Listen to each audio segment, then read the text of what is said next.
warahmatullahi wabarakatuh.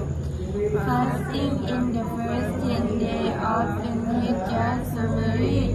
The first 10 days of the Hijjah are the most blessed days of the year. Good deeds are highly rewarded. Fasting the first 9 days is a highly recommended sunnah with great reward.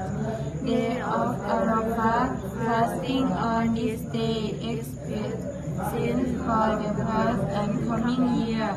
It is prohibited to fast on the 10th Hijjah, which is Eid al-Adha.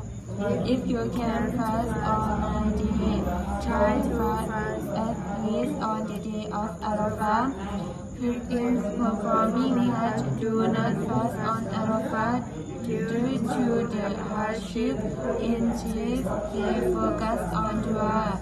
Fasting helps to purify the soul, increase patience, and bring us closer to Allah. The dua of fasting person is not rejected.